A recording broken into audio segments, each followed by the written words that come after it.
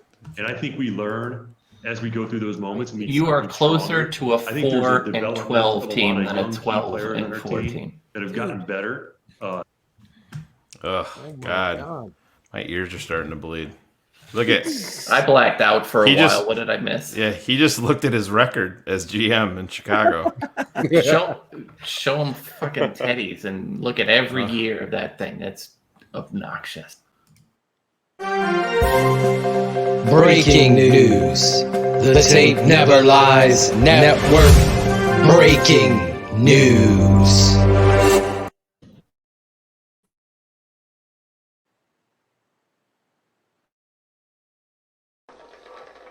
Holy Jesus. What is that? What the fuck is that? You guys are so fucking stupid. Oh my God. Greg, please, you need to come on this show all the time, every fucking week, please. Oh, boy.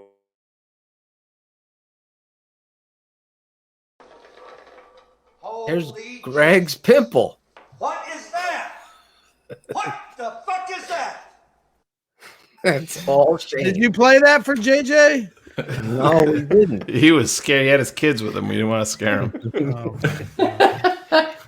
Collaboration. Come on, Greg, drink up. All right, I'll take a shot. They haven't said I'll it. drink with you. Don't worry. I'll drink All right, with you. cheers. Cheers to Darnell Mooney, Claudio. I can't see you over Ty Poo's. That's the comment. All right. Are you the comment man?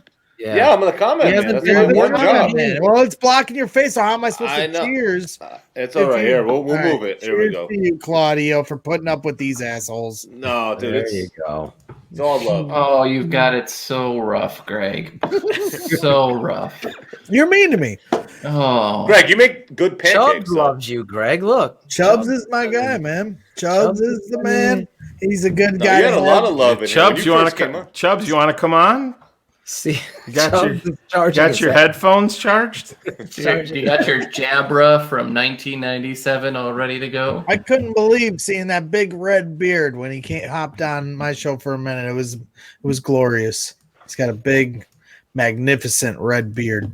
For those of you listening on the podcast version, I got to do the little business here. No. The podcast version, Shayne was showing everyone, the worldwide, Greg's giant pimple circa 2019 opening day. Bears, Packers. You know what? It was an infection, ironic. all right? It looked pretty bad. It looked hurt. like And the a night nipple before, it was on his starting. face. It was starting to get big the night before, and I was like, "Man, I don't want to have this shit on my face tomorrow. I'm gonna pop it." And then when I tried to pop it, it was one of those pimples that like came back 10 times stronger. This is like better than these press conference.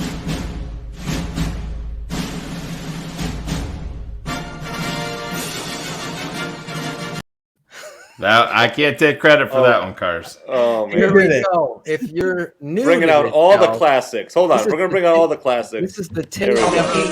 Smoke weed every day.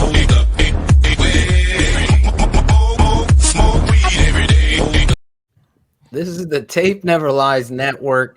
You can sign up to become a patron at www.thetapeneverlies.com. Update is Greg has yet to sign up, according to do us a favor. Go over there. You like the show. I'm going to update Claudio with some breaking news, Shayne. Breaking news. The Tape Never Lies Network. Breaking news. Yes, breaking news. Keeping It 100 keeps going on throughout the whole I year. know, I didn't know. Sorry, I was Claude. like, "Yo, what's going on? Hey, see you guys. See you guys next September. I was like, I get Wednesday nights free now. Claudio thought that was it. He was Phil, congratulating. what do you think? What do you think he said to himself when he got back in the car and realized that this goes all year? God, I gotta take all that shit Greg used to take on the show all year long. Yes, we keep it going here on Keeping It 100 on the Tape Never Lies Network. There's going to be a lot of shows, but let me just do this, get this out of the way. Keeping It 100 becomes a podcast, and you can find it here. Keeping It 100 can be found on all podcast streaming apps: iTunes, Spotify, iHeartRadio, Stitcher, Overcast, Castbox, Deezer, and finally, officially on Google Music and Podcasts. It's Keeping It 100 with Phil and Shayne. And Claudio and Cars, too. Who's Cars? Who is that guy? Have we found one person that actually uses Deezer? We have. It's used Have we? across the pond. It's a European. Oh, it's European. Greg's That's mom. why. Greg's mom uses D's nuts. There it is. I was wondering if that was Greg. Oh, Greg man. didn't hear that. He's too busy tweet debating with Beck. I'm not. Black- Yeah. No. Black no. Saturday. Also, this Saturday, if you're a patron, me and my father will be going into X's with the O's. That'll be a live show where we break down the tape. This is a little taste of the intro song that one of our patrons, who's now a part of the DDP posse, the music segments of our network, which are all original songs. If you're a new listener, here it is, a little taste of what's going to go on Saturday morning, 11 a.m. Just to update you, the tape never lies. I'm going to try to get it out tomorrow late afternoon for you patrons, and then Friday, as Shayne says, the fuck, there's no more season. They could wait, just like the robot. that could have waited. That could have waited. That's a face from the past there. Hey, there's Greg on the right. Yeah, there you Stone Greg. Hey, yeah, this Saturday, Oh man. X is with the O. You have to plan. You have to have more plays on the goal line, for sure. You just don't do the same plays over and over again. You lost because your coach sucks. He is so dumb. It is ridiculous. It takes a fourth down to get it up under. With the O's, Bill and Coach Hatoshin, X's with the O's, with the tape they're gonna show. X's with the O's, X's with the O's, X's with the O's, Phil and Coach really know. X's with the O's, yeah, X's with the O's. X's with the O's this Saturday morning, 11 a.m. We take 6 plays. We break it down right here live with you patrons being involved. So if you're not a patron, Claudio, scroll it on the bottom. Do your job. Greg's not that guy anymore. www. That's a great name for the show. X's with Thank the you. O's. It is. There you go. Do you like the open song or what? Yes, the song was slapping as the kid. It was say. Phil made the poor guy redo it because Phil didn't really. You made him redo it a little bit. You made him switch it up. Oh yeah, because it didn't sound right. Of course. Phil goes. Particular? Phil went all Greg Braggs and goes, "I like the song, but it makes it sound like my dad knows everything and not me because he says Coach really knows." Well, there is no network without me, so we'll keep it 100 on the 100. We make no network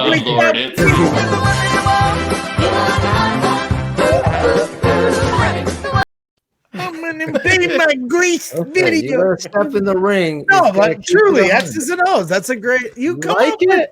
Yes, you're always. That's what we you're do like, here. You just. It's like a factory. It just keeps coming out. It's a conveyor belt of great ideas and songs. Phil, I'll give you that, There you man. go. You're And that's why we're a man of unique. many talents. I gotta give Shayne credit. He was the one to push me to tap Greg, in. I gotta ask you a question, Greg. I haven't Music seen you back. since your Leno interview. All right. What do you want? That was enough of Claudio for the evening. And I had a good question for him. What? Go ahead. I think we all want to know, why were you so soft as puppy shit on Leno? What was up with that? Why was I listen here? We heard you. How did we hear him? I know. Sometimes it does that on my shit too. Sometimes you can talk over. I don't know if the audience heard, but go ahead. Yeah, I could hear him too. Again. I'm just wondering, Greg. I mean, you did a great job interviewing Leno, but you were a little soft, I think, on the questions. Thank you for that compliment, and then a fucking jab right to the fucking side. No, I thought I was fair with Charles Leno. I'm not gonna railroad him like Phil would have. You know, he's got a song about him. I'm not gonna go that far. What are you talking about? You know, everybody knows me as Greggy Sunshine, and I think I went a little above that echelon. I was hitting him with some tough ones. I even got him to admit that Matt Nagy doesn't run the football. If you go back and watch him, he straight up said that, and he said to give. And then following that game, they actually went on a little bit of a run. So you're welcome. That's the reason Nagy and Pace are back. That's what I set it all up for you to have that. That was great. That was great. Challenging to have. It was my first time having a current player on. I've had a couple former players on. It's a little easier, but yeah, trying to maneuver through an interview with a current player. Soft as puppy shit. It's not easy. Shut up, right. Steven. He's right. No, I wasn't. Go back and watch it. Greg, he's saying. Greg, listen, Greg. Shayne texted me to ask you all that, so it wasn't me. Oh yeah. Oh, we were on the phone with Greg all day that day. Phil and I were. Yes, we were trying to get him to ask some tough questions. I was asking him tough questions. If you go all you had to do is say, "Do you know what a walrus does?" So, no, I wasn't. See, I ain't gonna call him walrus. If you ever did, we would make sure you were championed on this. You would have your own. Never. That's your thing. That's your thing.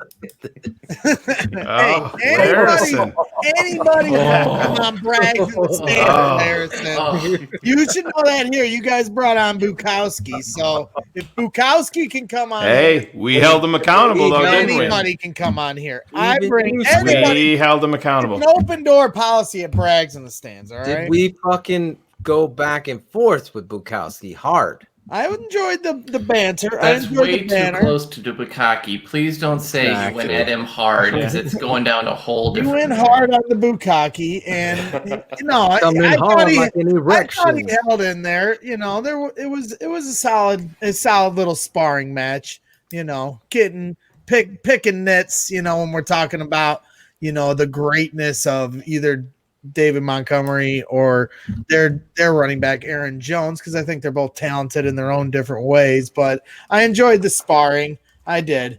Should have just hit him more about how they like to cheat with their holding. No, well, I did hit him with that. I know. He was like, he was like, thought it was an excuse. Yeah, no, we're allowed to bitch about the equation. He had an equation to say no.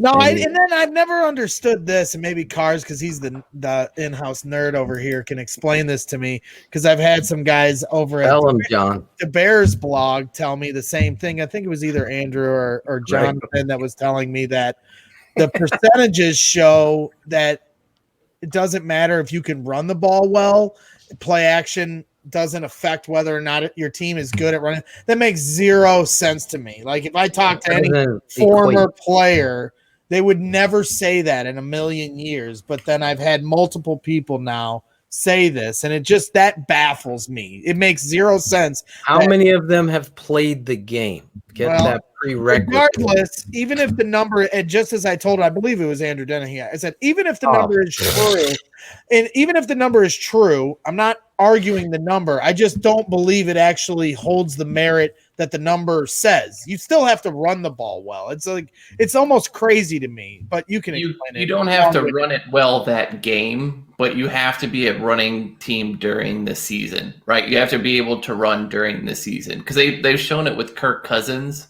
and how effective he is even when a running game isn't there. But to piggyback on that, right, like Dalvin Cook will still go off, so there's always a threat. He is a threat, a known threat. Yes. So you can't use that. Yeah, you can't run it with like Anthony Thomas, right? When Peter brought that up, I was just like, man, that's a total. You talk about nerds versus football guy stuff. When he said that, he lost. So let's just be honest there. It was an epic failure on every level. But I thought he hung in there, and I liked how you guys cleaned it up at the end and made peace. Oh, I'm gonna make peace. I just don't like the fact that Shayne tells me he's getting his crew of nerd herds.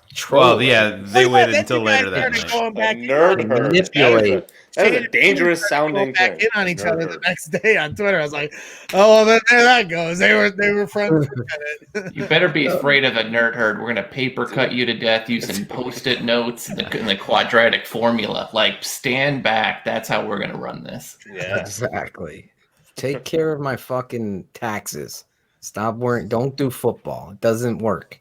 Well, you're a Sox fan, Christopher. So what the fuck do you know? Oh boy! I shouldn't even say anything about the We're Sox. done with the interview, Shayne. We're not. I think so, man. It's like I said. Well, it's you didn't just want to get to the point when he says that we haven't gotten a full evaluation on Nick Foles, and that basically concreted that Nick Foles is going to be back here next year. It's everybody. He was knows going to he's be back anyway. Yeah. It's up to Nick Foles. It's not. The Bears can cut him, but they're going to eat all that money. Oh my God! When they said that, oh well, we really didn't get a fair evaluation of Nick Foles because the offensive line wasn't right, and that's because Matt Nagy 2 years in a row hasn't been able to identify who the correct people on the offensive line should be. So granted, okay, next year you're going to get that. You really think Nick Foles? You got to see more to see that he's. If they have Nick Foles out there week one, that's going to be my worst case scenario. Is Nick Foles is our week one starter next year? They better figure out somebody else. Don't worry. I was just gonna play a game real quick. How about right now? You each say who is our starting quarterback next year, right now, before anything happens. I'm not kidding. Gardner Minshew is probably going to be the guy. I was gonna say Mariota. No. You don't think they'll try to get him? No, because gives he's it the to same type everybody. of guy Then as said Mitch. this. No. This guy. No. Go ahead. What do you think, Phil and Shayne? What do you think? I'll say Darnold. Fuck. I'm in Shayne's camp. I think it's going to be Sam Darnold.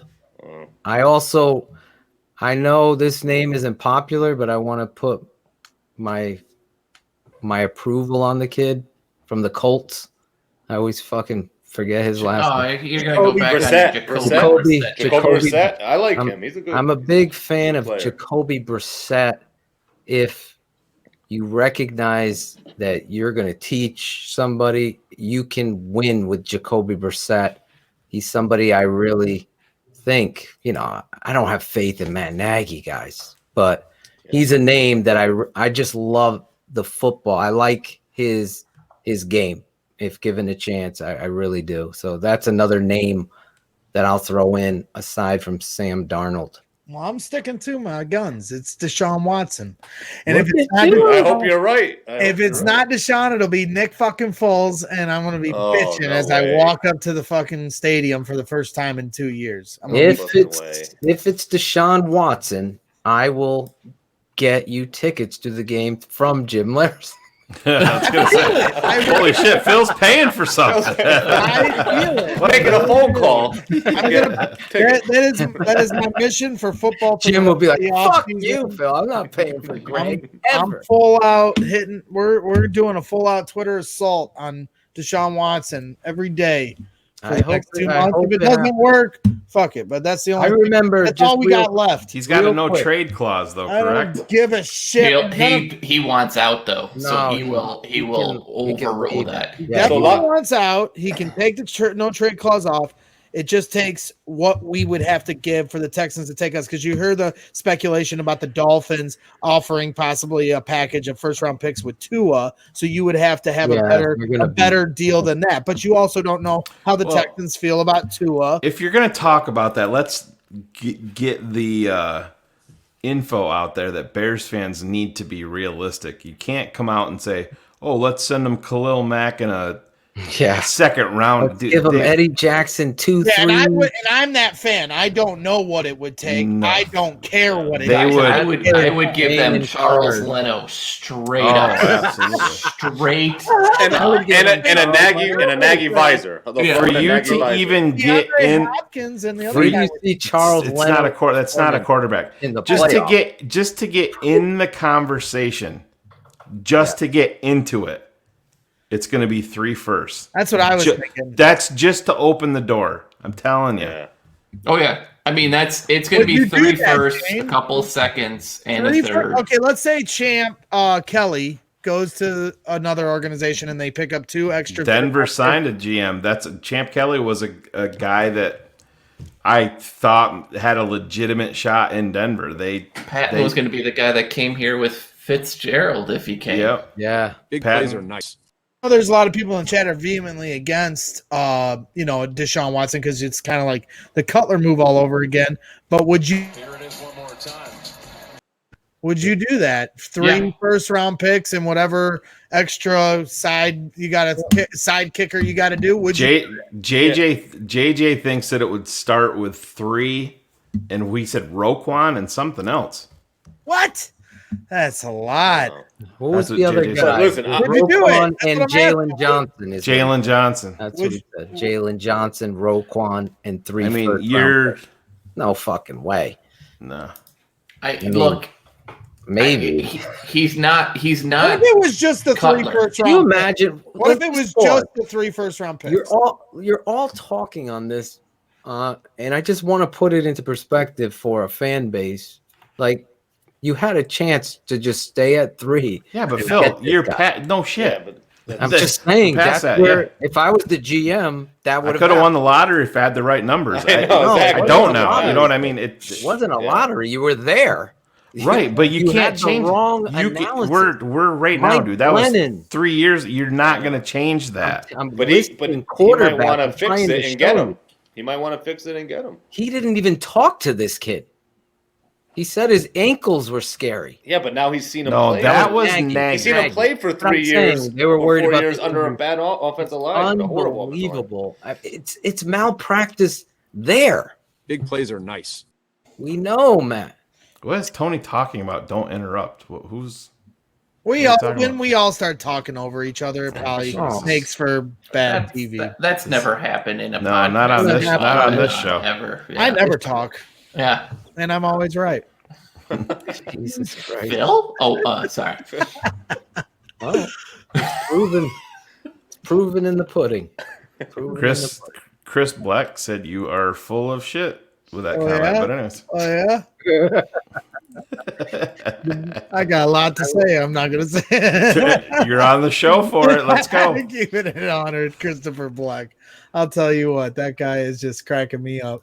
It's nice that we're finally moving past the whole Trubisky saga, but I fear now with Acevedo, get this timestamp so we can pull it and tweet it. Go ahead. Now Nagy's back. Now I feel like this conversation will never end. But yeah, I mean, Chris Black, he's been riding my ass for a whole 2 years. He starts with the whole, in stadium brags versus, real life brags. Trying to insinuate that I wasn't all in on Mitch last year, but that wasn't the case. Then it turned into truther, because I dare suggest we should have just stuck with Mitch for this year and not worried about any outside kind of quarterback, whether it be Cam Newton or, Teddy Bridgewater, or of course, Nick Foles, who we traded a 4th-round pick for. And had we done that, who knows how this year would have shook out? Who knows if Matt Nagy would ever understood how to find his identity before week 12? But all I know is we lost a 4th-round pick, and then we lost 6 games in a row. Then Mitch comes back in. They win a couple beat a couple crappy teams. And you can argue that Mitch, the one that was benched, is the one that is saving now Nagy and Pace's jobs. And now here we are with Matt Nagy and Pace. Mitch is on his way out, and all I hear today is that, it's all on the quarterback. Well, we're going to find out next year. Everybody wanted to talk about truther when it comes to Mitch Trubisky.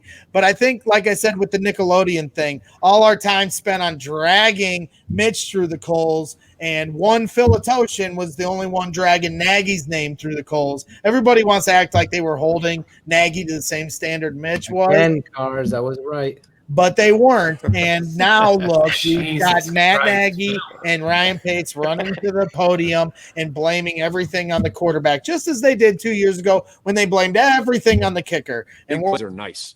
we're all supposed to believe that next year, now that Mitch is out of here, all our problems will be solved.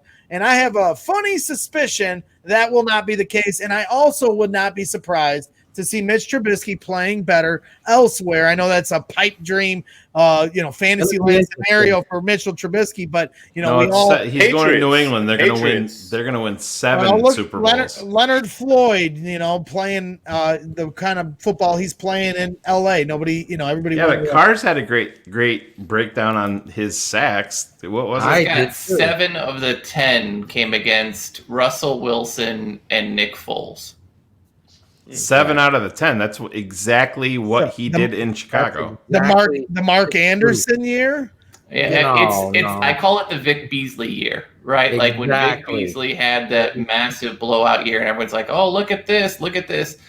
Right. He had 7 more QB hits than his last season, and which was 3 sacks, right? So he basically converted every QB hit into a sack. Those sorts of things. Best defensive player in the entire league playing inside, which forces a pocket where?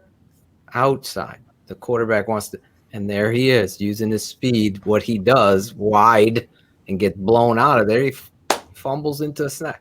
Yeah, he's not a second late because the quarterback now is moving towards him, right? Exactly. Like that's exactly what's happening. And I think it makes a difference too. He's playing on a clean turf, good weather.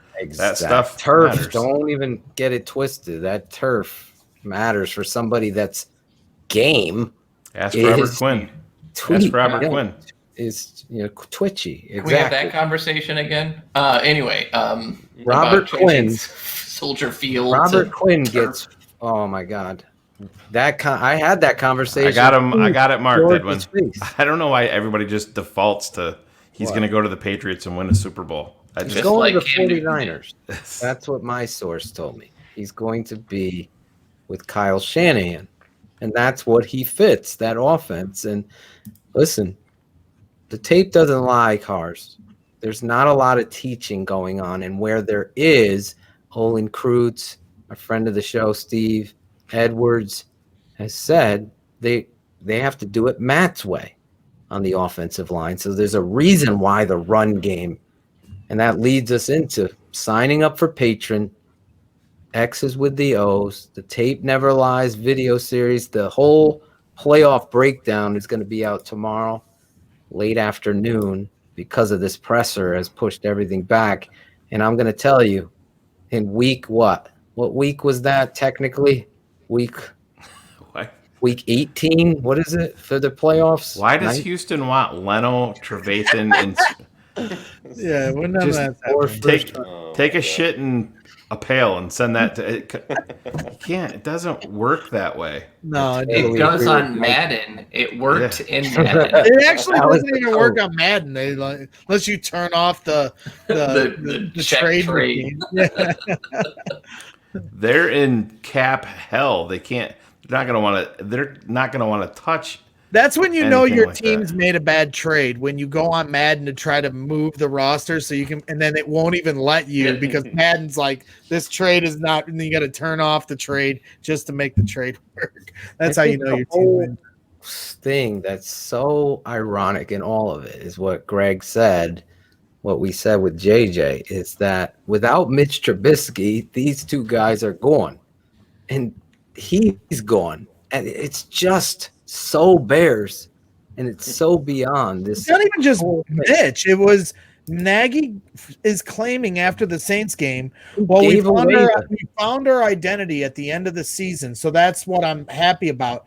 You found your identity by giving up the playbook to Bill Lazor and bringing back the quarterback that you benched because Foles got injured. And now you luck your way into a soft schedule at the back end.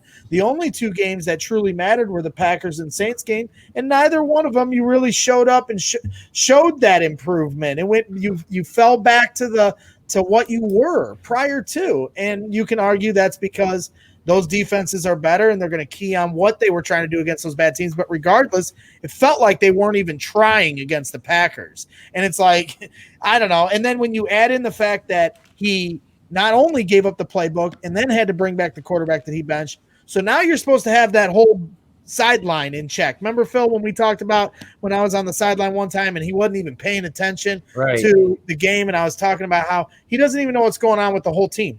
Now he doesn't have the play sheet, so all that other shit should be in check. And what happens in this game? Freaking guy gets in a fight. You got guys. The defensive side had a good game. They had how many moments where they were jumpy on a 4th down or third down?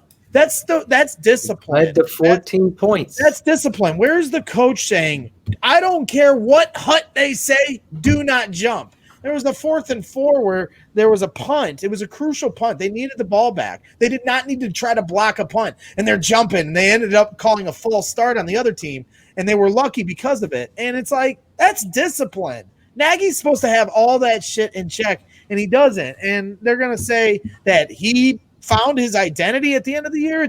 It honestly pisses me off. It's like, you got lucky. You got lucky, dude. And should be fired. Yeah. But hey, been the whole night. We can fight this until we're blue, and we're in the NFL off season now. I mean, this is what we're going to be talking about, and at some point, hopefully here in the corner, you gotta. We're going to have to right our ship and aim forward, because the NFL offseason stops for nobody. Well, as Tom Waddle says, it's walk and chew gum at the same time. You can be pissed about this. This is the part of the show where you shut up, Greg, and we wrap it up. Let's go around the horn here and give our final thoughts. We'll start with Claudio, because I'll keep it short and sweet. What are we about? Final thoughts about what? Now, everything. The season, you mean? About everything? Whatever you got, Claude. Okay. Whatever you had for dinner, anything. Well, I was gonna say Edwin Lopez said he just wanted to let us know he's hungry. So, all right, great, man, go get a ham and cheese sandwich. I guess I don't know. So Coke and a smile. So this was fun. I mean, it was a good way to end the year. This was a fun little show here to pick apart that fucking circus. And I mean, what can you say, man? We got a lot to work on. We got a lot of things in the offseason we got to deal with. And hopefully they'll watch this show and they'll listen to us, mainly Phil and Shayne, but sometimes Cars. And no one should ever listen to me, ever. And Braggs again, dude, please make it a regular thing. Come on here, dude. I love it. Makes my job easy. Hey, I'm happy to take the heat off. He invited himself on. You should see these text messages. I'll take things I'm not shocked by for $1,000. I did not see. What time you guys need me on to handle the show? That's not what I said. Get out of here with your lies and your propaganda. Card, your final thoughts here, and then we'll go to shout outs after this.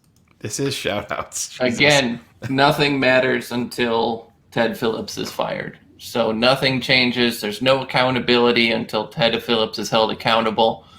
And so until that happens, expect more of the same, sadly. That's where I'm at. Gotcha. Good. Well said. Greg, don't go too long. Shayne will get mad at you. Start playing your pimple video again. Aren't you supposed to do the chaser after you drink the I do before. He does a slider, they call that in the region. It's called a slider. Big plays are nice. Yeah, that's what they call it. Let's just make this a party and finish that bottle. You have 7 seconds. Go. Yeah, Go. right.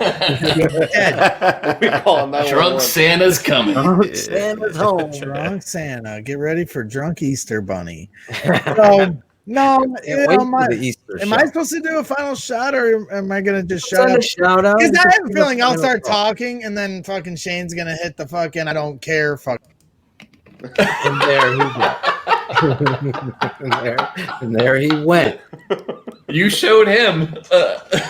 Oh man. Former truther. It pisses me off. It pisses me off. I walk in my kitchen at my mom's house because that's where I'm temporarily living while we try to buy a house. And fucking Shayne's fucking little punk kid Riley is smiling, grinning his little Christmas card on my fridge every day as I walk past to get my chocolate milk in the morning. There's Riley smirking at me, little punk shit. One day, I swear to God, right in the choppers, Riley. Playoffs. But I know you're sleeping because it's way past your bedtime, Riley. So bookmark this, you little punk. Anyway, my final thoughts on the Bears is, yeah, I'm disappointed. If it was me, I would have cleaned house. But as I was saying when Shayne fucking told me to shut the fuck up, you know, at some point you got to learn to walk and chew gum at the same time when you're a fan and someone that has strong opinions about the team. I'm not jumping ship. I saw some people talking about, I'm not rooting for the Bears next year. Bye-bye then. And I know some people talk about, I'm not going to go to the stadium. I'm not there yet. I'll let you know if it ever gets to that point. It has a few times in my life, but I will be in the stands next year. So anybody that doesn't want to go because they hate the Bears, feel free, because then the tickets get cheaper and I can get closer to the freaking stadium and closer to the field. So I don't care who doesn't show up. I'll be there all day, every day, and I hope they figure it out. I hope they fucking trade for Deshaun Watson, and if not, I hope they draft a fucking rookie that is as good as Russell Wilson in the 3rd round or however you got to get him. I don't care. As Shayne said, take as many swings as you freaking can, but please, God, don't let Nick Foles be the starting quarterback week 1, or you're going to have a really angry drunk Braggs in the stands for week 1 at Soldier Field. That's all I got to say. Smoke weed every day. Oh, Claudio. Oh boy, it's Shayne. My hands are right here, man. Shayne, you have your final thought. We are entering quarterback territory again, and that's going to make for a very, very interesting offseason. I know JJ wasn't open to the Darnold talk, but I'm a firm believer that these guys, these coaches, these GMs always think that they can fix people. I mean, it's just it's going to happen. I just think that there's a connection there. I think that Darnold would be open to it, to come to another big city. And he's, like I said, I keep on saying he's younger than Joe Burrow. He's not the perfect prospect. All of these guys are going to come with warts. Where I am different, I'm not going to put all of my eggs in the Darnold basket. I'm going to double down in the draft. Phil, we've said it for years since we started doing shows. Competition breeds success.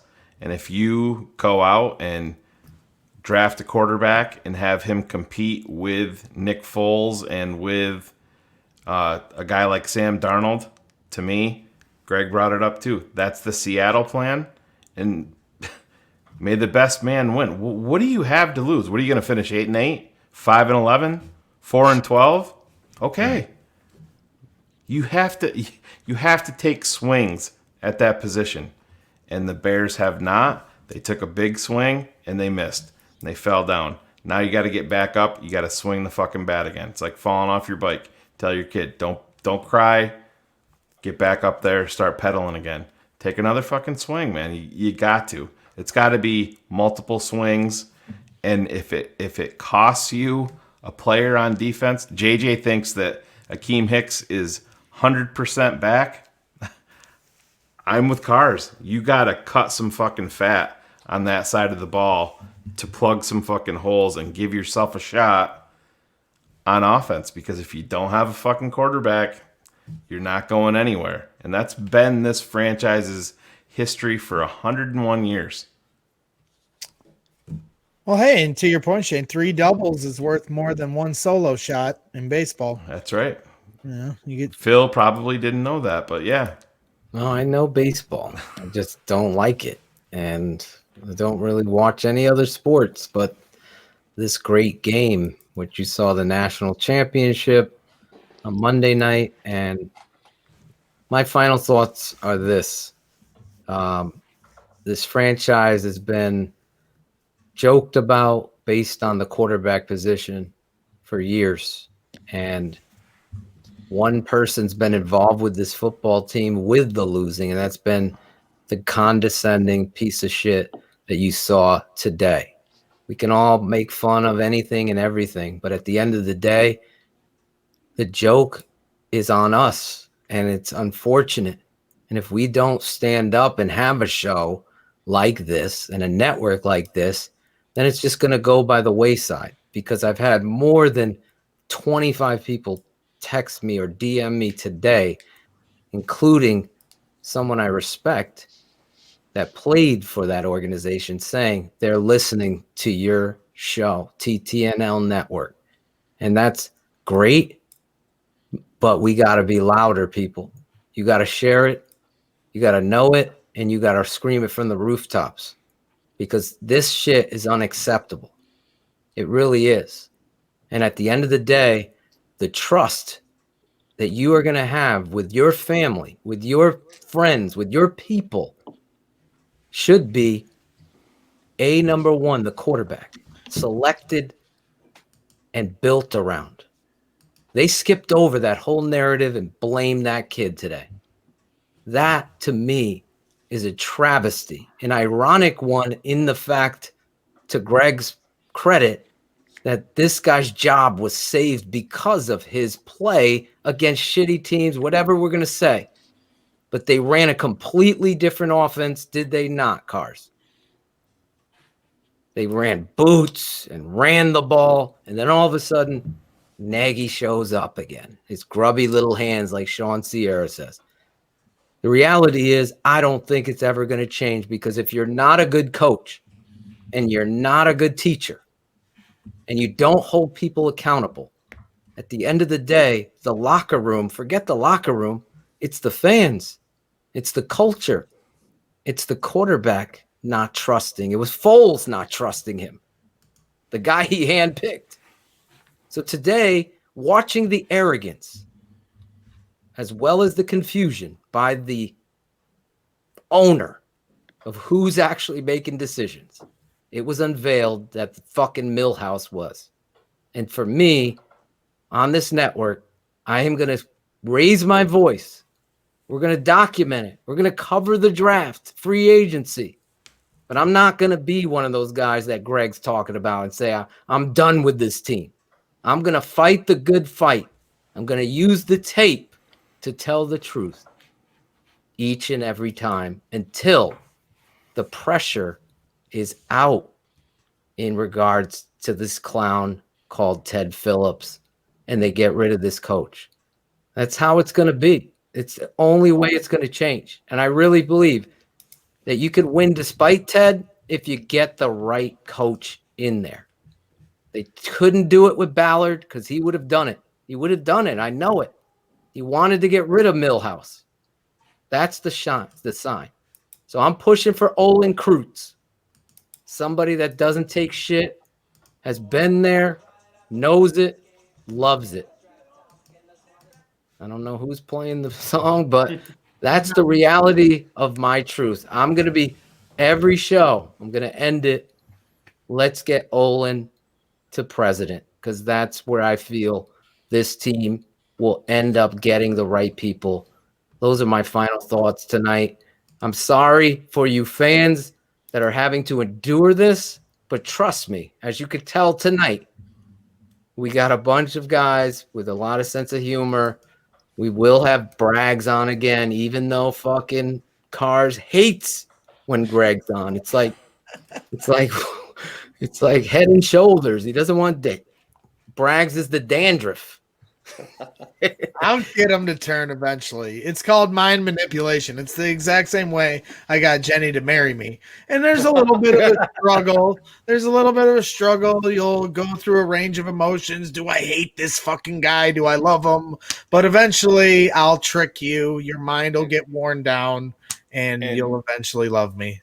So I'm sorry, what just happened? Yes. He wants you to have sex with him. Oh, okay. Remember this, guys, really quick. Ryan Pace had 2 shots at the coach. Fox, and now Nagy. He's had how many shots at the quarterback, including all those other ones? 3. 8. What is it? Glennon, Trubisky. Who are the kids? Barkley. We went through them all. He's brought, those are his guys. Those are his selections.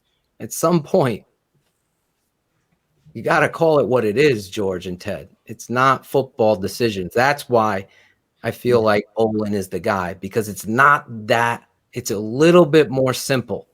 It's called leadership and finding the right person to lead the ship. So they need to, Bears 85, fire Ted Phillips and get Olin Kreutz in there. That's my feelings. That's my gut. And I'll keep saying it all year long. And it's not blowing smoke because I like Olin. I just really feel like this guy understands what it's going to take to get the right teacher, leader, and person that's going to hold people accountable. Ditka held people accountable. Lovey, no coincidence. You could say what it is about him, but he did hold people accountable in that locker room and on the football field. That matters in coaching. That's it.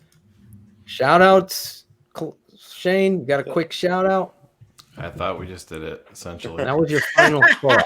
Final thought. Just shout out. Give a quick shout out to somebody. Shout out to the fucking NFL offseason, man. Like I said, There you go. It is what it is. I thought you were going to shout out this guy, Larry the Funkster Jones. We didn't upload that video. Shayne's like, shout out my pillow and blanket. Holy shit. Real quick. Let me give you 45 more things that we just talked about for 4 hours. Greg, you got to shout out. Hey, Jesus. Phil, could you explain to me the X's and O's thing again? No. Claudio, shout out your wife. No, I'm gonna shout out. Of course, I'll shout out my wife. No, I gotta shout out the surgeon that did surgery on my wife. I mean, my daughter, for Dr. DeLuna from Yale. He did an unbelievable job. Awesome. 50 minutes. Took a piece of pack of her skull off in 50 minutes to relieve the pressure, and it's just unreal. So that's crazy. definitely he's not watching, but whatever. If you ever need to go to Yale for surgery, Dr. DeLuna. Cars, quick shout out. No. All right. I'm going to end it then because Greg's not shouting out anyone apparently. I'm shouting cars out. My God. There you go. There you go. There it is. There's smile. Look at Just that. going to shout out JJ for coming on tonight. I thought he was great handling some of the questions we had and breaking it down and having some groupthink stuff. I want to thank you guys for jumping in here. Greg, for you as a truther to come on, and everybody in the chat. You guys were phenomenal tonight. It's been a long season. It didn't end the way, obviously, and this really was worse. But tonight was therapeutic for me personally, and I really appreciate being able to talk about this as Greg drinks. I'm not going to be. I was trying to take it all the way through your final statement, but my God. I'm going to challenge. Do you know who you're talking about? I'd have been dead. Jesus. Anyway. Don't be selfish, Shayne. I know you want to go to sleep. Don't be selfish. Yeah, Shayne. selfish. I know. 900 shows. Hold people accountable. Hold people accountable. I'm trying to. Here we go. He's trying to give you the wrap it up B from This is Chappelle's it. show Holy right now. shit. Real quick. Good night, everybody. One more thing. Sign up. Become a JJ, patron. before you go, real quick. That was you, by the way. Yeah. So fuck you. First time in 5 years. Fuck you. First time in You're 5 being a years. hypocrite. I don't let Ted Phillips get away with shit. See you later, everybody. This has been a Shy City Sports presentation and a Tape Never Lies Network production. Keeping it 100. Thanks for tuning in to the Tape Never Lies Network.